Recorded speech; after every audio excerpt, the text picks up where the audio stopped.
Are you lost? Are you lost? Anaphylactic shock. Unknown cause. We just gave her penicillin. ST up it now! I need to know her last name, please.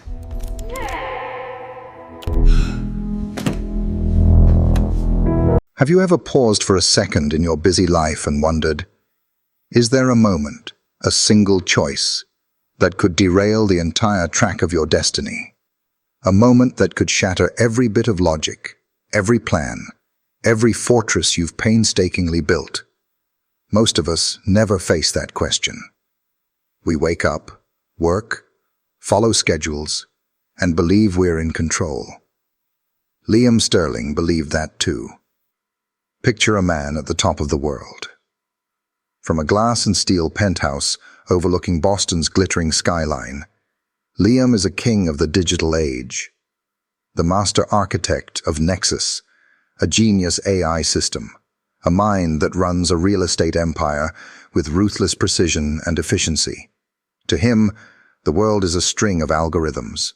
Everything can be calculated, predicted, optimized. People, emotions, chaos. They're just data errors to be erased. He rules an empire of silence, a void no achievement can fill.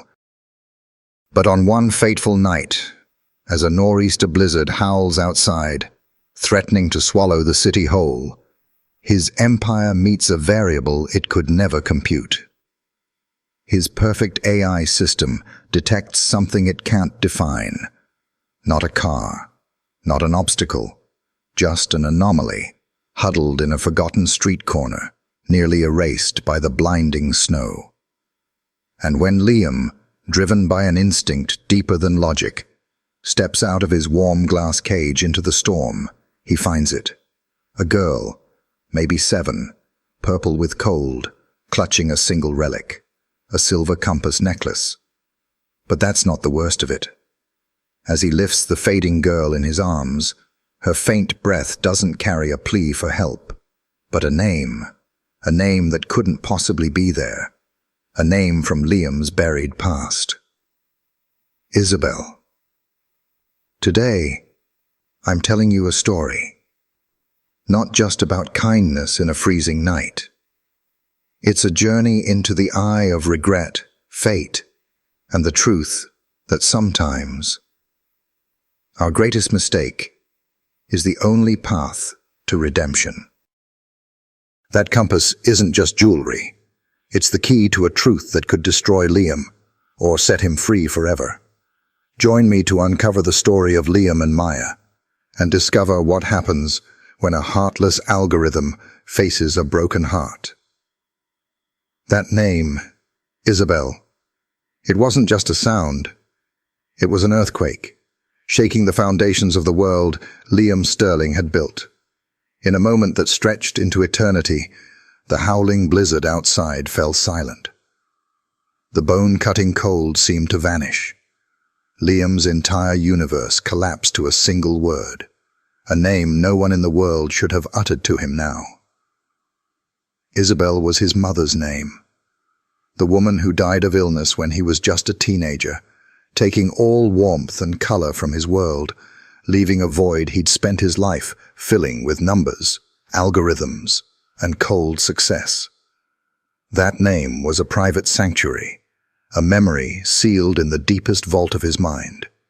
Yet here it was, whispered by a stranger, a tiny life fading in his arms. The initial shock was quickly drowned by a harsher reality. The girl in his arms trembled violently, her lips a terrifying blue-purple. Her life was slipping away fast. Logic, Liam's lifelong savior, screamed a single command in his head. Warmth. Hospital. Now. He snapped out of his stupor, moving with an urgency he didn't know he had. He tore off his expensive cashmere coat, a shield against the outside world, and wrapped it tightly around Maya's small body. He could feel her icy chill through the thick fabric, a cold not of snow, but of life draining away. He carried her to his car, the name still echoing in his mind, an unanswered question. He gently placed her in the back seat of his luxury sedan, a space once reserved for high-stakes business partners. He cranked the heat to max, turning his modern glass cage into a desperate cocoon of warmth. The car tore through the stormy night, ripping apart the quiet of sleeping streets.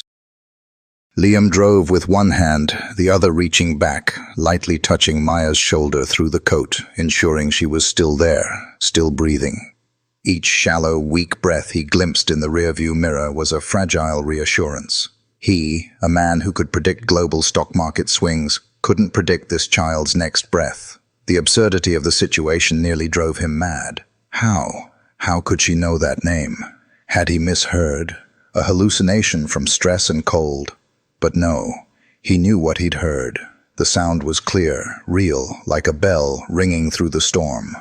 When the glaring red lights of Massachusetts General Hospital's ER appeared, a spark of hope flickered. Liam parked right at the entrance, ignoring all rules, and carried Maya through the automatic doors. The world inside was the opposite of the storm. Harsh fluorescent lights, the sharp smell of antiseptic, and the organized chaos of doctors and nurses. All eyes turned to him, a man in a disheveled but elegant suit, snow melting on his shoulders, holding an unconscious child wrapped in an oversized coat. "Help her." His voice, used to commanding boardrooms, came out hoarse, almost pleading. "I found her on the street, in the blizzard. She's so cold." A medical team swarmed him instantly. They placed Maya on a gurney, working with astonishing precision. They cut away her wet clothes, hooked up monitors, checked her temperature. Liam was pushed out of the whirlwind of action, feeling utterly powerless. He could only stand there, watching Maya's tiny body nearly vanish among machines and white coats. As they wheeled her deeper inside, through heavy doors that slammed shut, Liam was left alone in the hallway. The sudden silence stunned him. Adrenaline ebbed, leaving an empty, trembling void. He stumbled to a chair and sank down, burying his face in his still freezing hands. How long he stayed there, he didn't know. Time seemed to stop. His mind held only two things: the image of Maya's blue lips and the relentless echo of a name. Isabel. For 20 years, he'd built a fortress around his heart, made of logic and wealth. Tonight, a 7-year-old girl, with one word, had reduced it to ashes. The silence in the hospital hallway carried a strange weight. It wasn't peace, but the stillness before another storm. Liam sat there, a man who could steer billion-dollar meetings with a raised eyebrow, now anonymous and powerless on a hard plastic chair. He stared at his polished leather shoes, wondering how they could belong to the same world as the barefoot, purple toes of that girl.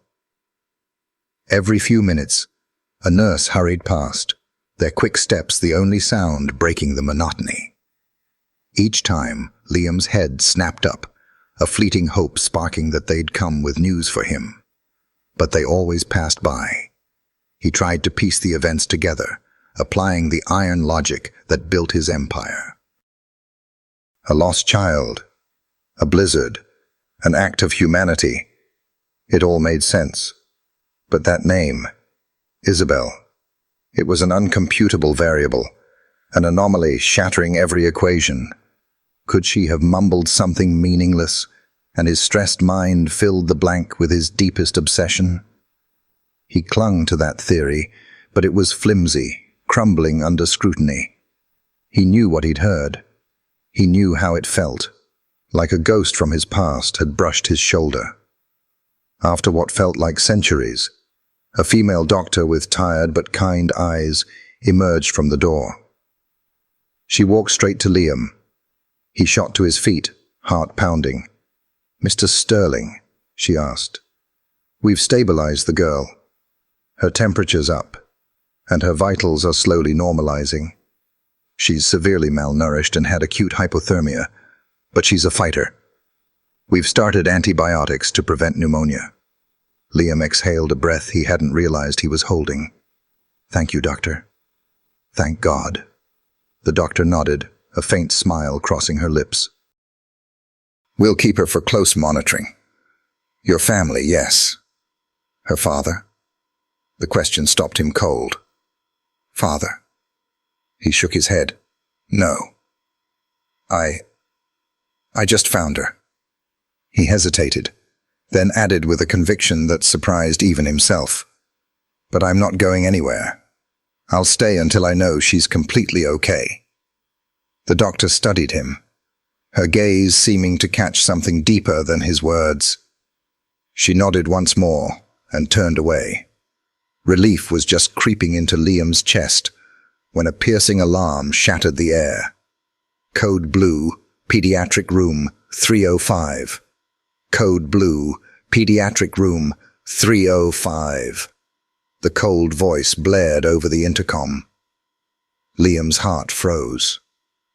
Room 305. That's where they'd taken Maya. The doctor he'd just spoken to spun around, her face paling. She and a cluster of nurses sprinted toward the room.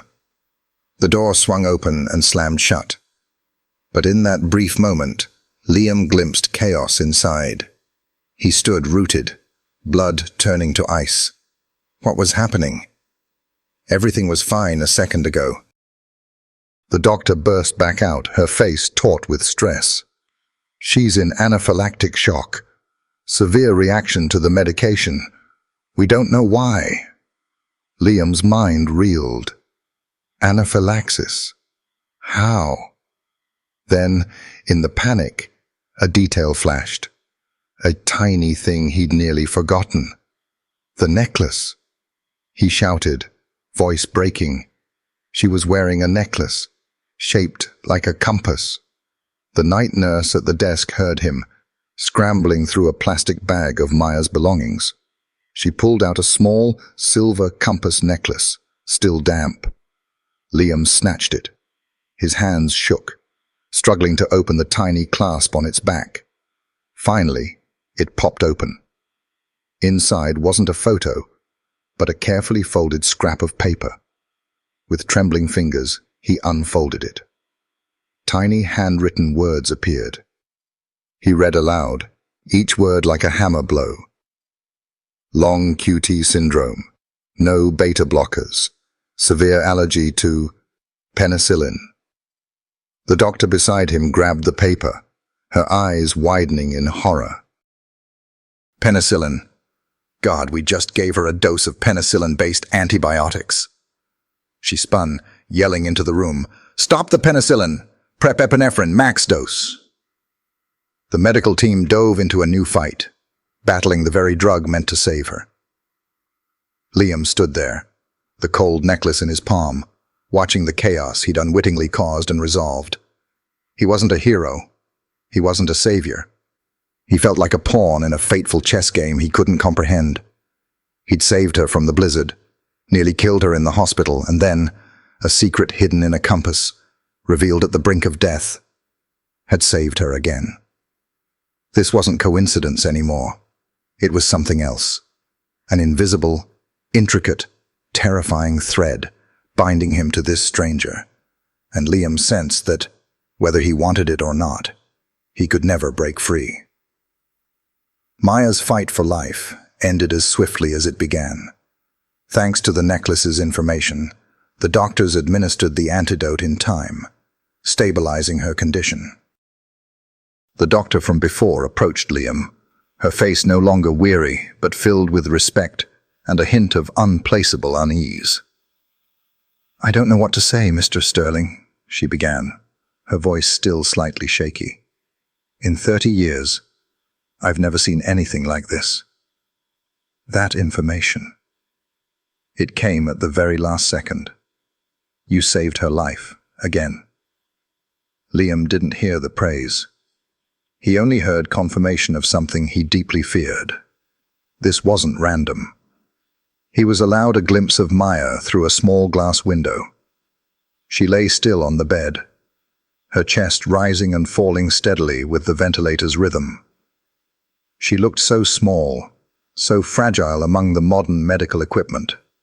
Her life, thin as a thread, had been pulled back from the brink twice in one night. And both times, somehow, he'd held the end of that thread. The question in his mind shifted.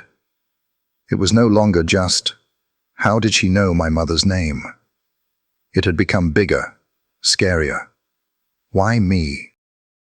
Why did the universe orchestrate this intricate drama and cast me as its unwilling lead? He returned to the waiting area chair, his mind blank. He needed to think, but his logical brain felt short-circuited. He sat staring at the sterile white wall, searching for meaning in the chaos. Liam. Is that Liam Sterling? A familiar voice yanked him from his thoughts. Liam looked up. Standing a few steps away was Dan Sullivan. Dan had been his chief engineer, a friend from MIT days, and the man who abruptly resigned 6 months ago without clear explanation. He looked tired, older than Liam remembered, but his eyes still held that sharp integrity. Liam stood, a defensive instinct rising. Dan? What are you doing here? I've got a friend who works here, Dan replied, his voice low, weighted. She told me about a special ER case, a big-shot tech CEO bringing in an unidentified kid during a blizzard. When she said your name, Liam, I got a bad feeling. I had to come. Liam frowned. Bad feeling. I don't follow. I found a lost kid. That's it. Dan stepped closer, his gaze piercing. Not the look of an old friend, but of someone delivering a verdict. You remember the Nexus project, Liam? The final efficiency protocol you pushed through? The one I begged you to reconsider? The word Nexus sent a chill down Liam's spine, unrelated to the storm outside. It was brilliant code, he replied mechanically, as if defending himself. It boosted profits by 30%. Yeah, Dan said, a bitter smile curling his lips. Brilliant code. Flawless logic. No exceptions. It didn't care about sick days, broken down cars, or surprise hospital bills. Just data points, green or red, paid or unpaid. Dan paused, taking a deep breath before continuing. A few weeks ago, the system flagged a family in the North End. A small debt, temporary. The father had just died suddenly of a heart attack. The system didn't care. It executed an eviction. I tried to override it manually, Liam, but you'd locked that function out. You said it undermined the algorithm's integrity. That's the day I quit. Liam stood frozen, Dan's words stabbing like needles into his conscience. Breathing grew harder. A horror he'd never known began forming, a truth too terrible to accept. Dan looked at Liam, then glanced toward the room where Maya lay. His voice dropped to a near whisper, each word ringing like thunder. I never forgot their name, Liam.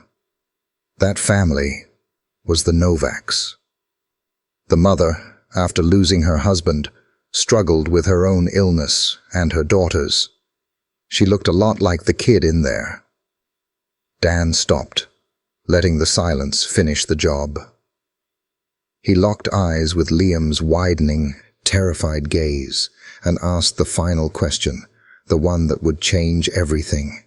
The kid you found, does she have a name, Liam? Dan's question hung in the hospital hallway's frigid air. The kid you found, does she have a name, Liam? Liam couldn't answer. He couldn't. His throat felt strangled by an invisible hand. The world blurred, shrinking to Dan's face, a mix of expectation and pity. In that deafening silence, a memory from hours earlier surged in Liam's mind, painfully clear. It was in the hospital room, after the anaphylactic shock, when the girl briefly woke. He'd asked her name, and she'd answered. A faint, hoarse voice, but he'd heard it. "My name's Maya." That name, so innocent then, now echoed in his head like an indictment. He didn't need to speak. The horror on his face, shifting from denial to realization to despair, was answer enough for Dan.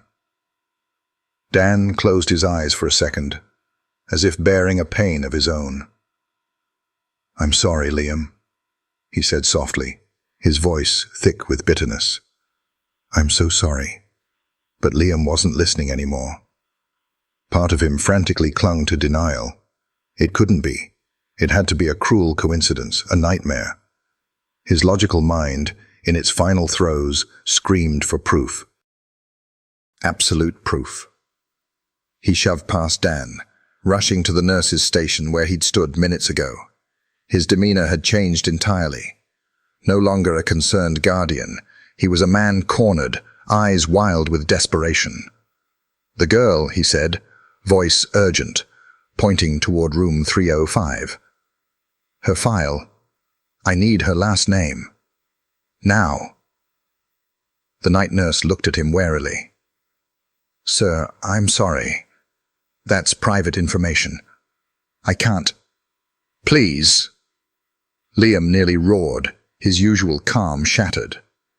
He lowered his voice, almost begging. "Please, I have to know." Dan stepped up behind him, placing a hand on his shoulder and speaking gently to the nurse. "It's okay, ma'am. Let him know. This is bigger than you think." Maybe it was Dan's earnest tone, or Liam's utterly broken expression, but the nurse nodded. She tapped a few keys, pulling up a simple medical chart on the screen. She glanced at it, then up at Liam, her voice clear and professional. But to Liam, it was a final dagger. The patient's full name is Maya Novak. Novak. The name hit Liam like an unseen force, draining the air from his lungs. He staggered back a step, then another. The last fortress in his mind crumbled to rubble.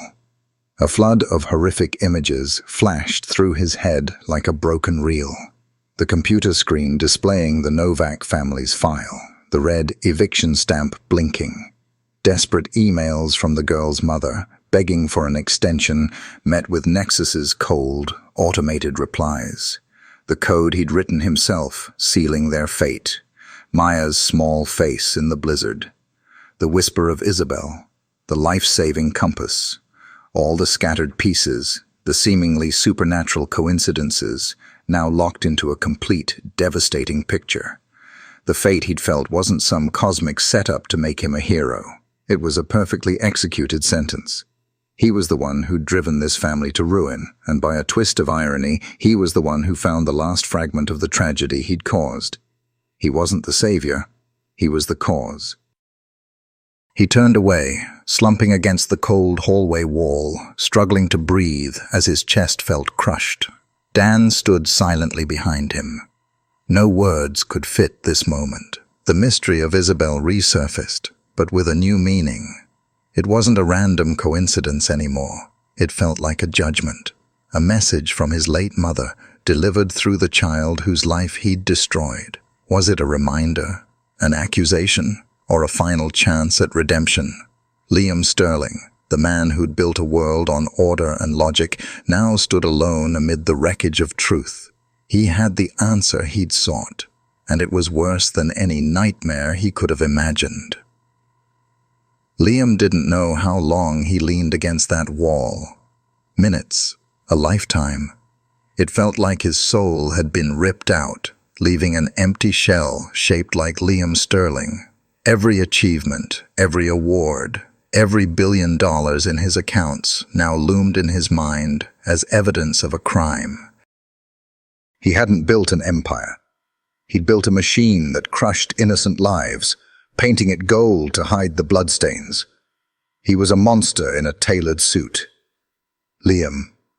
Dan's voice cut through, gentle but firm, pulling him from the abyss of self-loathing. "It was me," Liam whispered, his voice hoarse, broken. He didn't look at Dan, staring at the sterile white floor as if it could swallow him. "I did it, Dan. I wrote it. Every line of code. I put them on the street." Each word was a knife he drove into himself. Speaking it made the truth solid, undeniable. Dan didn't offer hollow comfort. He didn't say, "It's not your fault," because they both knew that was a lie. Instead, he said something stronger. "The guy who wrote that code, he's not the Liam I knew at MIT. The Liam I knew wanted to use tech to connect people, to solve real problems, not create them." Dan's words were a faint light piercing the thick darkness in Liam's mind.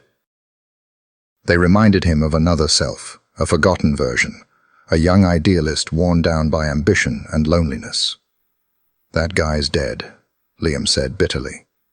"Then let him die," Dan replied sharply. "The man who built Nexus can die. But you, Liam Sterling, are still here. In this hallway. Outside that girl's room." He stepped in front of Liam, forcing eye contact. "The question isn't who you were, Liam. It's, what are you going to do now?" That question sliced through the guilt, the regret. It refused to let him drown in his own pain. It demanded an answer. It demanded action. Liam slowly lifted his head, his gaze moving past Dan to the small glass window of room 305. Inside, Maya slept. A tiny, innocent life. A direct victim of choices he'd made from a safe, lavish office. She was his living consequence, his living sentence. And maybe, his only path to reclaiming some shred of humanity. His brain kicked back on, but with a new operating system. The core directive was no longer efficiency or profit. It was one word: responsibility. "I can't fix this," Liam said, his voice still weak but gaining a new clarity. "I can't bring her parents back." "You're right," Dan agreed. "You can't. But," Liam continued, a spark of resolve igniting in the ashes of despair, "I can give her a future. I can protect her. I can make sure the rest of her life never knows pain again. I'll use everything I have." These weren't the words of a CEO. They were the oath of a man who'd found his purpose in his darkest moment. He turned to Dan, his eyes no longer panicked, but focused, almost fierce. "I need a lawyer. The best family law attorney in Boston. I'll do whatever it takes to become Maya's legal guardian." Dan saw the shift in his friend's eyes. He saw the return of a Liam he'd once admired. Not the CEO, but the problem solver, now tackling a problem with the weight of a soul. "And I need you, Dan," Liam went on, admitting weakness for the first time in years. "I don't know what I'm doing. I don't know how to care for a kid. I can't do this alone." Dan nodded, no hesitation. "I'm here," he said simply. Liam took a deep breath. The hospital's cold air no longer stung. He looked at Maya's door again. The horror was still there. The weight of guilt might never lift. But now, alongside it, was something else. A goal. A path. It might be long and grueling, but it was a path forward, not standing still to be swallowed by darkness. The chess game of fate wasn't over. But this time, Liam Sterling wouldn't be a pawn. He'd be the player. The long night finally passed. The blizzard had cleared, leaving Boston draped in a pristine, silent blanket of snow under the faint morning sun. But Liam Sterling hadn't slept. He'd stayed on that rigid hospital chair all night, turning the hallway corner into a makeshift command center. His phone, once his lifeline for sealing million-dollar deals, was now used to dismantle them. His assistant probably thought he'd lost his mind. Cancel the Tokyo investor meeting. Postpone indefinitely. Tell the board I'm out for at least a week. The VP has full authority for urgent matters. Get me Margaret Holloway's contact. She's the best family law attorney in Massachusetts. Tell her Liam Sterling needs to talk now, and money's no object.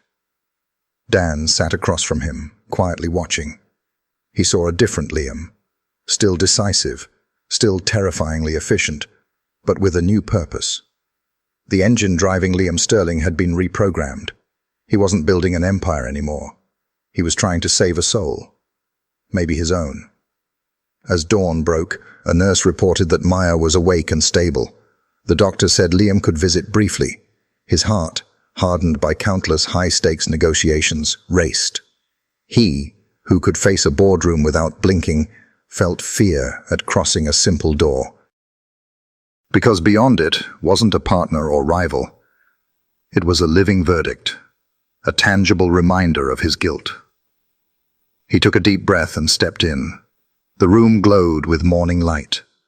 Maya sat propped on pillows, looking even smaller against the white sheets.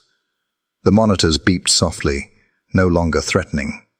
She looked at him, her big brown eyes cautious but curious, studying him. Liam's throat went dry. He'd rehearsed what to say, but words vanished. He stepped forward, placing a cup of apple juice Dan had bought on the bedside table. "Hi, Maya," he started, voice awkward. "I'm Liam. You feeling any better?" She stared at him a long moment before nodding slowly. "Good," Liam said, a flicker of relief easing him. It's apple juice. Want some?" She nodded again, then whispered one word. "Yes." That single word felt like a triumph to Liam. Their first interaction, a fragile connection free of crisis or tragedy. Just then, a professional-looking woman entered. She introduced herself as Ms. Evans, the social worker assigned to Maya's case. She carried a notebook and pen, her sharp eyes tinged with skepticism as they settled on Liam.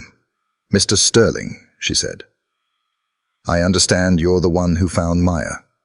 We're grateful. Now we need to discuss next steps to find a suitable placement for her." Liam was ready for this. "Good morning, Ms. Evans. I spoke with my lawyer this morning." His voice was clear, resolute. "I'm filing for full legal guardianship of Maya Novak." Evans froze, her pen pausing.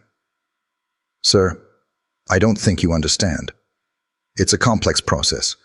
The courts prioritize relatives or certified foster families."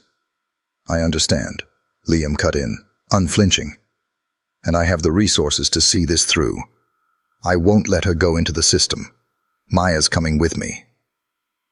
He spoke to Evans, but his eyes were on Maya, who listened silently. He wanted her to know, to hear his commitment.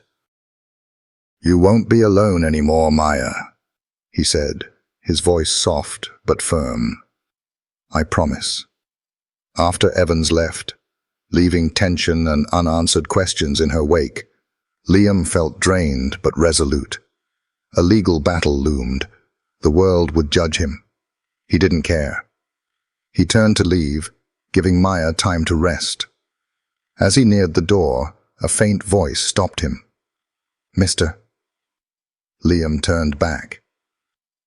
Maya was looking at him, her eyes holding a quiet urgency. "My compass. Is it still there?" It was the first question she'd asked him.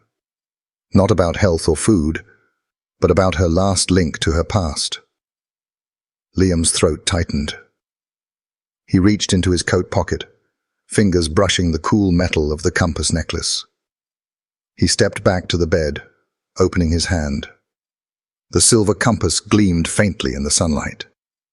"It's here," he said softly. Safe. I kept it for you. He gently placed it in Maya's small hand. Her fingers closed around it slowly. A weak, but world-heavy grip. It was a gesture of acceptance, a fragile trust forming between a victim and the man who'd unwittingly caused her tragedy. And Liam knew this was the first step. The days that followed were a whirlwind of legal battles and logistics. Liam's minimalist penthouse, once a sanctuary of silence and order, became a command hub. Lawyers streamed in and out, conference calls stretched for hours with child psychologists and social workers. Liam poured all his intellect and decisiveness, the tools that built his tech empire, into one goal: securing custody of Maya. The story of a secretive tech billionaire finding an orphaned girl in a blizzard leaked fast to the media. Tabloids spun wild theories. TV news ran sensational headlines. Liam Sterling, who'd always tightly controlled his public image, was now the center of a dramatic personal saga. He ignored it all. The world's judgment meant nothing compared to the burden he'd placed on himself. After days of intense fighting, backed by Boston's most formidable legal team, Liam won his first victory: temporary guardianship. Miss Evans, the social worker, still had doubts, but couldn't argue with Liam's detailed commitments and care plans. She made it clear, though, this was temporary. His every move would be watched. Then the day came. Maya's discharge day. The day she'd leave the hospital's safe, structured world for a completely foreign one. Liam had new clothes bought for her. Expensive, high quality, but oddly out of place, like they were picked from a catalogue by someone who didn't truly understand. The drive from the hospital was perhaps the quietest of Liam's life. Maya sat in the back, small and swallowed by the luxury car's vast interior. She didn't speak, just gazed out the window at Boston's bustling streets rushing by. Liam tried to make conversation, asking clumsy questions about the weather or the colors of passing cars, but fell silent when met with faint nods or shakes of her head. He, who could address thousands without faltering, didn't know how to talk to a 7-year-old. As the car turned toward his towering residential skyscraper, he saw Maya's shoulders tense. The massive glass and steel building, cold and impersonal, looked more like a fortress than a home. Liam opened the penthouse door. A vast, stark, white space unfolded. Gleaming marble floors, furniture minimalist to a fault, expensive abstract art on the walls. Sunlight poured in, but it didn't warm. It only highlighted the emptiness. Maya froze at the threshold, clutching the straps of a small backpack someone had prepared for her. Her wide eyes scanned the room with awe and fear. For a child who'd lost everything, this oversized, barren space wasn't a safe haven. It was another kind of loneliness, an ocean of distance. For the first time, Liam saw his home through someone else's eyes, and he felt ashamed. The place he'd once prided as the pinnacle of sophistication and order now seemed like a cold, soulless glass prison. This is my place," he said, his voice hesitant. He led her through the cavernous living room, their footsteps echoing in the silence. He pointed to a door. "That's your room." It was a guest room he'd hastily transformed. A large bed with pale pink sheets, a few stuffed animals placed stiffly on a chair. Everything was new, clean, but lifeless. "You can put your stuff here," Liam said awkwardly. "And if you need anything, just tell me." Maya didn't respond. She stepped into the room, set her backpack down, and stood there, lost and alone. She gripped the compass necklace around her neck, as if it were her only anchor in this alien world. Liam lingered at the door, watching the child he'd sworn to protect. He'd succeeded in bringing her home, in winning the first legal fight.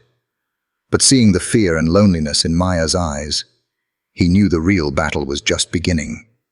How could he turn this glass prison into a home? How could he bridge the vast gap between them? He had no answers. His algorithms were useless here. His wealth was too. All he had was a promise and an immense burden of guilt, and he knew the road ahead would be tougher than any merger or deal he'd ever faced. Those first days were no fairy tale. They were a string of silent, awkward, fumbling moments. Liam Sterling, a man who could map out a decade-long business plan, was utterly lost, planning the next 24 hours with a child. The first and most basic challenge was food. On that first evening, Liam opened his sleek, smart fridge, a point of pride. Inside was a world alien to a 7-year-old. Prepped quinoa salads, French blue cheese, a few bottles of Perrier, and protein bars for quick meals. He stared at the gourmet stash, then at Maya, sitting silently at the massive dining table, built for 12, and faced a brutal truth. He, a billionaire, had nothing in his home for a kid to eat. "I've got lamb chops with mint sauce," he said hesitantly, "or pan-seared salmon." Maya gave a slight shake of her head, eyes fixed on her hands. She wasn't picky. She was scared and alone. In the end, Liam fell back on what he did best, using money and tech to solve problems. From his office, within an hour, delivery arrived. Pizza, fried chicken, mac and cheese, fries. Their first dinner passed in silence, each at opposite ends of the long table, the distance between them wider than an ocean. Next was the living environment. Liam quickly realized his penthouse was more art gallery than home. He defaulted to his go-to fix, outsourcing. A team of interior designers and child development experts was summoned. They transformed the space. Cream sofas were swapped for colorful beanbags. White walls got whimsical decals. A corner of the living room became a play area with the priciest toys. Liam thought he was building Maya a paradise. He didn't see that for a child who'd lost stability, the constant presence of strangers and changes only deepened her fear. Maya often hid in her room, clutching her compass necklace, the half-closed door a flimsy shield against the outside world. Liam had built her a prettier, more colorful cage, but a cage nonetheless. The biggest, deepest problem was the silence. The penthouse's emptiness was vast, but the silence between them was vaster. Liam tried working from home to stay close, but he only knew how to dive into virtual meetings and spreadsheets. He didn't know how to play. He didn't know how to start a conversation without a goal. His questions were logical. How was school today? Have you eaten? Need anything? He didn't know how to ask. How do you feel today? That silence carried his guilt and her pain. He feared any word might accidentally stir the trauma he'd caused. And Maya, still in her own cocoon, wasn't ready to trust this sad, unfamiliar man. Everything seemed at a standstill until one evening. Liam passed Maya's room and saw her sitting on the floor, intently drawing. The door was open wider than usual. He hesitated, then knocked lightly. Maya looked up, startled but not retreating. "Can I see?" Liam asked softly. She didn't answer, but gently pushed the paper toward him. Liam stepped in, crouching beside her. On the paper was a simple drawing, its lines childish. A small house with a red-tiled roof, a garden bursting with colorful flowers, and a smiling sun in the corner. It wasn't the glass tower they were in. It was a home. The home she'd lost. Liam's heart felt squeezed. That simple sketch showed everything she longed for, things his money couldn't buy. He didn't say empty words like, "It's beautiful." Instead, he did something new. He sat on the floor beside her, picking up a green crayon. He looked at the drawing, then at her, and asked a simple question. "Does this house need a tree, Maya?" She looked at him, then at the paper, her big eyes thoughtful. And then, for the first time since they met, something miraculous happened. Maya gave a slight nod. It was a small, almost imperceptible gesture, but to Liam, it was as vast as the universe. He hadn't fixed anything yet, but for the first time, he stopped trying to solve the problem. He simply chose to be there, on the same floor, with the same crayons. And that was the true beginning. That nod changed everything. It was like permission, a quiet allowance for Liam to step into Maya's small world. He sat there, on the cold living room floor, and drew. His lines, from a man used to the straight edges of charts and numbers, were clumsy, childlike. He sketched a tree, with a crooked trunk, and leaves that looked more like clouds. Maya glanced at it, then silently pointed to a branch, suggesting it belonged elsewhere. Liam smiled and redrew it. That evening, for the first time since Maya arrived, there was no suffocating silence. Instead, there was the soft rustle of crayons on paper. It became their ritual. Every night after dinner, instead of retreating to their separate corners, they sat together on the big living room rug. They didn't talk much. Words seemed unnecessary. Their language was colors and shapes. They built a world on paper, a world of cozy houses, bright blue rivers, and animals that always smiled. It was the world Maya had lost, and one Liam had never had. Through her drawings, Liam began to hear her. He saw her longing for family, in the images of two adults holding a child's hands. He saw her love for nature in the flowers and trees she colored with care. He stopped trying to understand her with logic. He was learning to feel her. Slowly, Maya began to change too. She didn't hide in her room as much. Sometimes Liam caught her quietly perched on the sofa, watching him work, her eyes no longer fearful, but curious, clear. The invisible ice wall between them, though not fully melted, was starting to crack. But the past, like a ghost, never truly left. One evening, as they drew a forest together, Liam's tablet on the coffee table lit up with an urgent alert. Nexus, critical system error, flashed red. Liam was yanked back to his world. His face hardened, tenderness replaced by the tense focus of a CEO facing a crisis. He grabbed the tablet, fingers flying across the screen, scanning complex code and data. The sudden shift didn't escape Maya. She stopped drawing, her brown crayon pausing mid-stroke. Their safe bubble had been pierced by something unseen. She quietly stood, stepped to Liam's side, and peered at the glowing screen. She didn't understand the numbers or graphs. But she recognized one thing, the Nexus logo in the corner, the same one she'd seen on papers and notices sent to her home before. She tilted her head and asked, innocent, "What's that, Uncle Liam?" Liam's heart skipped. His throat went dry. There it was, the moment he'd dreaded. How do you explain the monster that destroyed her family to its victim? He could lie. Call it just work. But he knew a lie would shatter the fragile bridge they'd built. Maya was a child, but more perceptive than anyone. She'd sense deceit. Liam took a deep breath, making a choice. He closed the tablet, setting it face down on the table. He turned to meet Maya's eyes. his gaze full of sincerity and regret.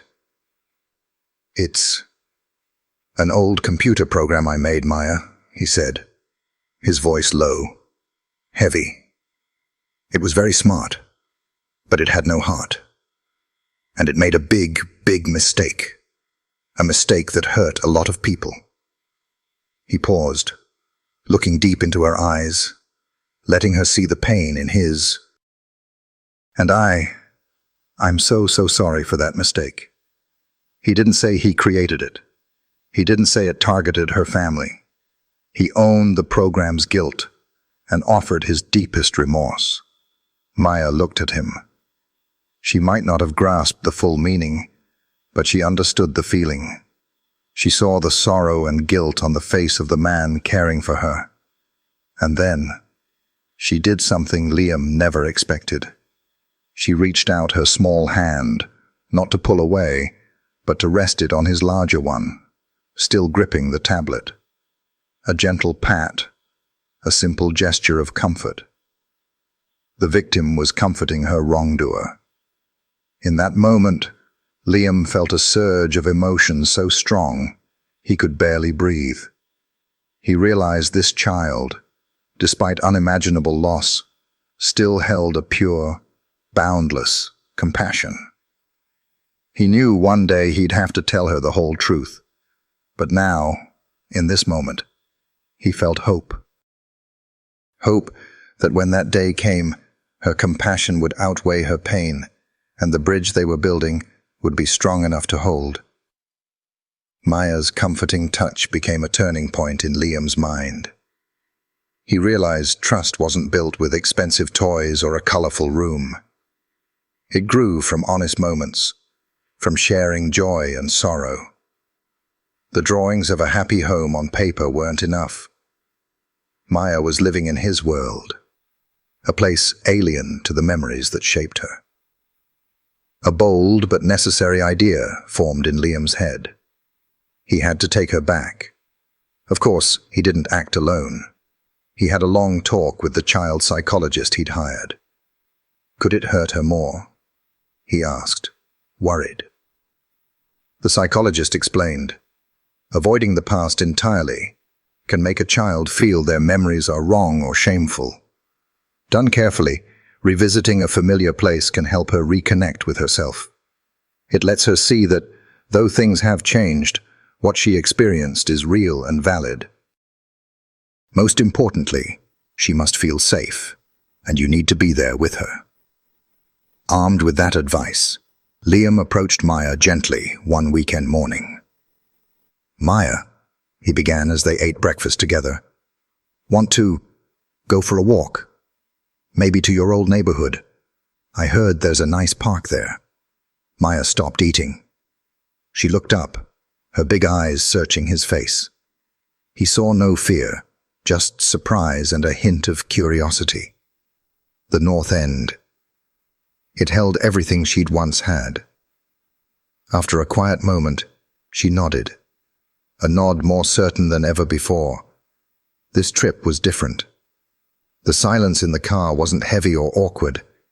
It was a silence of anticipation, of memory. As the car entered the North End's cobblestone streets, Liam felt like he was stepping into another world. The air was warm, alive with the smell of fresh-baked bread from local bakeries. It was the opposite of the sterile calm of his seaport district. He parked, and they walked together. Then, something miraculous happened. Maya, who always trailed a step behind, silent, became more engaged. She slowed, taking it all in. "That's the bakery," she whispered, pointing to a small shop with a green awning. "Mom used to buy me chocolate cookies there." Liam's heart tightened. He only nodded, afraid his voice would break the sacred moment. They kept walking. "We used to take this path to the park," she said, pointing to a narrow stone walkway. Each word from Maya, each memory she shared, was both a gift and a knife to Liam. He was walking through a crime scene, where he was the culprit, guided by his victim. He saw a simple, happy life his nexus system had destroyed without mercy. His guilt grew heavier, but he knew this was necessary. This was part of his atonement. They passed the street with her old apartment. Maya stopped suddenly, staring down the road for a long time. She didn't cry, her face blank, but Liam could feel the undercurrent of emotion within her. He stood silently beside her, giving her the space and time she needed. Finally, they reached the park, a small, cozy playground nestled among brick buildings.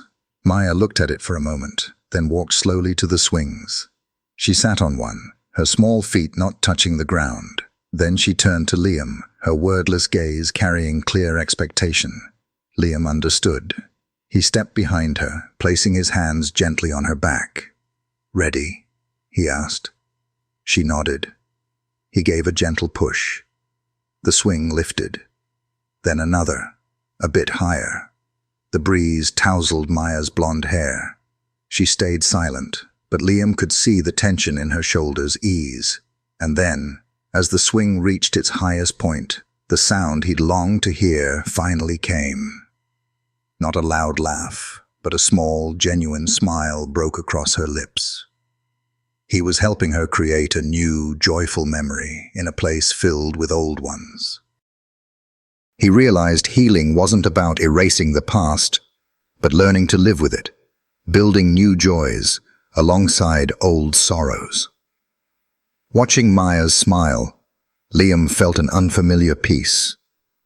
The weight of guilt remained, but for the first time, he felt that maybe, just maybe, he was on the right path.